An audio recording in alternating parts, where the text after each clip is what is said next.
The system is rigged against you. Hey folks, this is going to be a rogue video by Joe today. It's a little bit edgy for me, probably be a little bit controversial, but I want to tell you about an experience that I had earlier this week.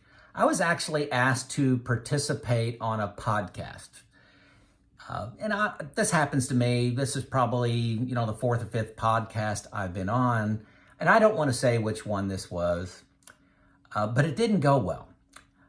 It was awkward, if I have to be honest. It was very awkward. And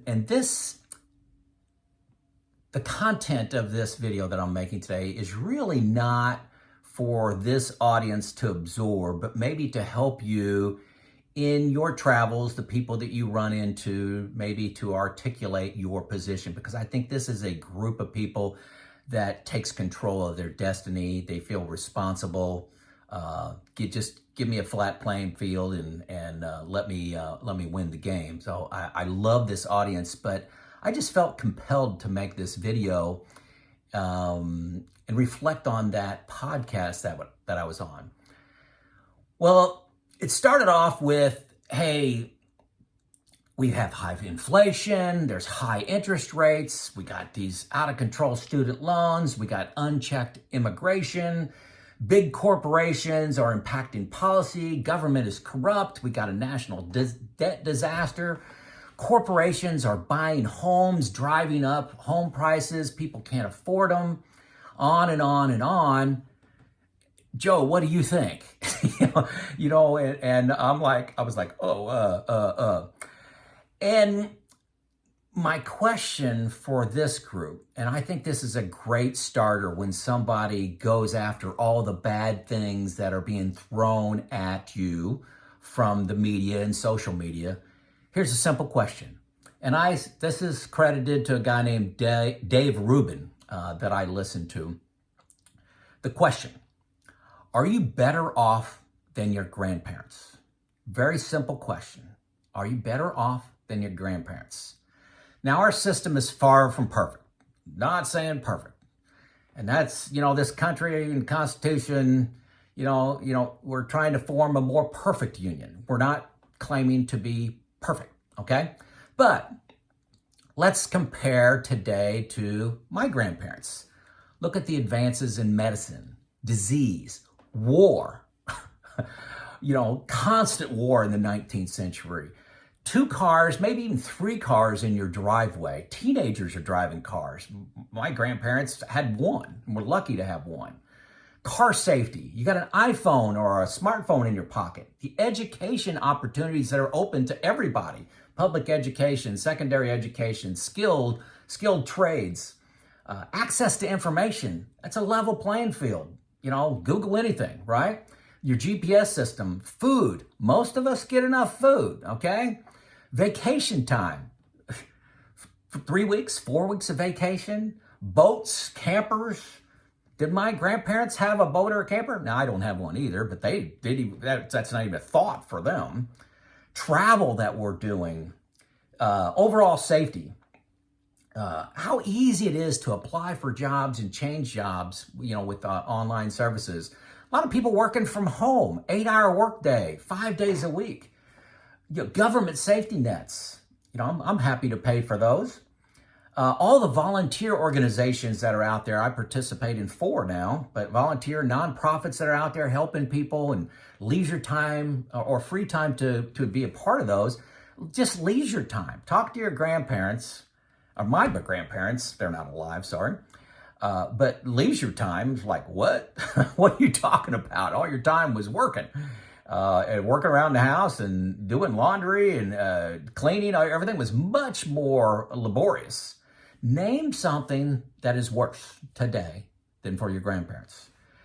Many of us are even thinking about, if you're on this channel, you're thinking about retiring in your 60s, maybe even 50s. That's a new concept. Retirement is a new concept.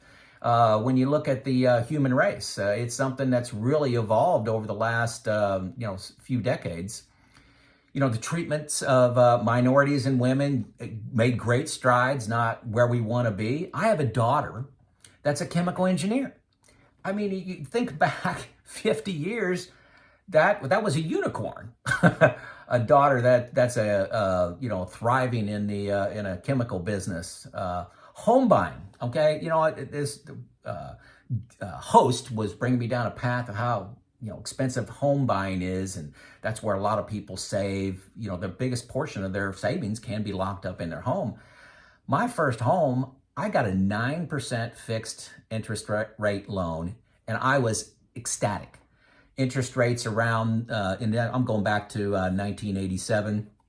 Interest rates were in the 18%, 17%. You got a variable interest loan. You were lucky to get one for 12 or 13%. And then I caught a dip where it went down to 9, and I was dancing in the streets at 9. So when people now are complaining about, 6 and 7, I'm like, man, that, historically, home loans are at a very low rate right now. They're just very low.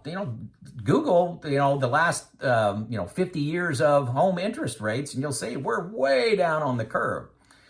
Social media can always find opportunities to improve things we're doing wrong.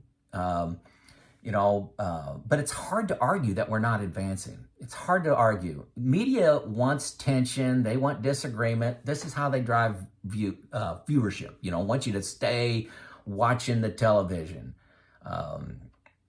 Yes, it's easy to blame, but a majority of life is in your control. Yes, there's things, everybody's got rocks they're carrying in their backpack and baggage and stuff like that makes it harder.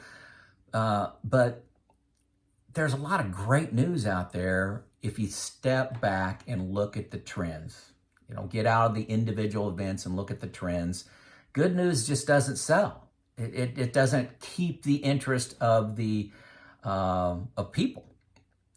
But news is overwhelmingly good, in my opinion, especially, like I said, on this longer term scale. I believe retirement is more possible today than it was 30 years ago, than it was 50 years ago. Yes, there are fewer pensions. Boy, it's nice just to have, your paycheck just continuing. But that comes at a price. You work at a company, and you want one of these big pensions, you have to stay there 35, 40 years. If you don't like your job, you're staying there 35, 40 years to get the pension. So on a positive side, you got infinite job mobility. A lot of these places have really nice 401ks. My grandpa didn't have a 401k. It didn't have a company match of a 401k. So there's infinite job possibilities. But on retirement, you have to take the long-term view. You have to pay yourself first. You have to save and invest. But enormous amount of freedom that, hey, I'll take that any day. I'll take that freedom to move job to job and to save, invest for myself over, locking into a company for the next 40 years to get a pension. So, and I'm sure there's different opinions on that, but I think it's hard to put a case together to saying that times today in 2023 are worse than they were for my grandparents that were, my age in, let's say they're my age in like 1950, just coming out of World War II. You got the Korean War, you got the Vietnam War. Just a lot of things going on. You had a lot of discrimination going on, a lot, opportunities for females wasn't good at all. And like I said, I'm not trying to say things are great now. I'm trying to say we're making good progress. That's all I'm saying. Good progress. This host of this show just really wanted me to talk about how bad things were, and I just don't see it that way. Maybe I'm too optimistic. I still believe our best days as a species, not just the United States where I'm at, I believe our best days are in front of us. Technology is really advancing. Education is advancing. And I just think it's making life a lot better. So am I wrong? Let me know in the comments. This is Joe out.